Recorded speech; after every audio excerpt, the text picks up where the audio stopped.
Bonjour. Toujours en programme de terminale et avec les méthodes de physique d'analyse, on va s'intéresser aujourd'hui à l'analyse par mesure de pression, pressionmétrie, et on va voir l'équation d'état du gaz parfait. On sait qu'il y a une équation très utilisée, PV égale nRT. Donc c'est la loi des gaz parfaits. Là où P, c'est la pression, elle est en pascal, mais il y a des unités secondaires. On va trouver le bar et on va trouver l'atmosphère. V, c'est le volume du gaz, il est en mètres cubes. N, c'est la quantité de matière en mol. R, c'est une constante, elle est égale à 8,314 joules par degré Kelvin mol, c'est-à-dire 8,31 en général à peu près SI. Et T, c'est la température en Kelvin, c'est-à-dire en degrés absolus. La température en degrés Kelvin, elle est égale à la température en degrés Celsius, plus 273, en réalité plus 273,15. Alors, maintenant, qu'est-ce qu'on veut faire? On veut déterminer, par exemple, la quantité de matière d'un gaz à l'intérieur, par exemple, d'une seringue. Donc, on aura besoin à déterminer sa pression à l'aide d'un manomètre ou bien d'un baromètre. Le volume, on va lire sur la seringue. Le R, c'est une constante et on doit, au préalable, mesurer la température du gaz. Alors,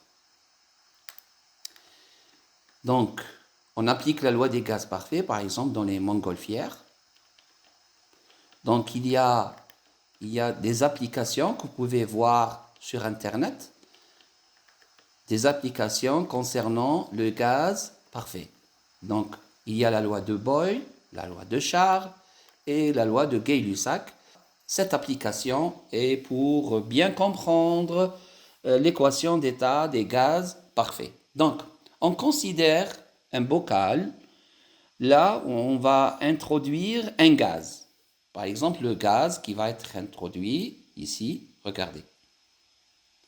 Donc, la pression augmente. Vous voyez bien qu'il y a une pression qui augmente. On peut changer l'unité, par exemple, en kilopascal. OK? Alors, on va ajouter la quantité du gaz, c'est-à-dire on fait plus N augmente, plus P augmente. Donc il y a proportionnalité. Ici, la température, elle est en degrés Kelvin, on peut la mettre en degrés Celsius.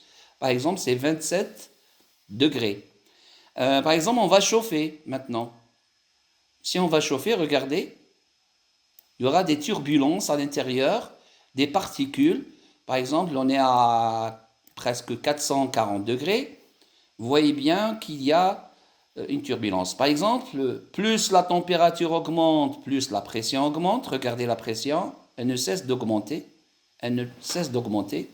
Plus la température augmente, plus la pression augmente. On a dit que plus la quantité de matière augmente, donc plus la pression augmente, donc toujours proportionnalité. Maintenant, si on va, par exemple, faire diminuer le volume, on va voir. Donc, une diminution du volume, ça va donner une pression plus grande, c'est-à-dire inversement proportionnelle. Alors vous voyez bien, par exemple ici, si on va retirer un peu du gaz, donc la pression, elle va diminuer. Bien sûr, la quantité de matière, elle diminue. OK? Donc on a prouvé à travers cette application PV est égal à nRT, c'est l'équation d'état des gaz parfait. Alors, on passe maintenant à la deuxième application. Donc, pression et volume, l'état gazeux, loi de Mariotte. Alors, par exemple, ici, on va utiliser l'air à l'intérieur de la seringue. C'est un mélange gazeux. La simulation présentée ici n'est pas un modèle permettant d'interpréter la notion de pression dans les gaz. Modèle d'une molécule de dioxygène en rouge et modèle d'une molécule de diazote en bleu. Alors, on va montrer à l'intérieur l'air. Voici les particules d'air à l'intérieur de la seringue. On voit bien le 78% et 21% concernant le pourcentage volumique des deux gaz, à peu près. Par exemple, l'air à l'extérieur. Donc, il est à quelle pression? À la pression atmosphérique. Et l'air qui est à l'intérieur de la seringue, il est à une pression P. Phrase à compléter juste après. Alors, regardez bien. Si je vais appuyer sur le piston de la seringue, regardez le manomètre. Donc, plus j'appuie, plus la pression augmente. Pourquoi? Parce que le volume, il va être plus petit. OK? Donc, une diminution de volume, ça va élever la pression. Donc, c'est inversement proportionnel.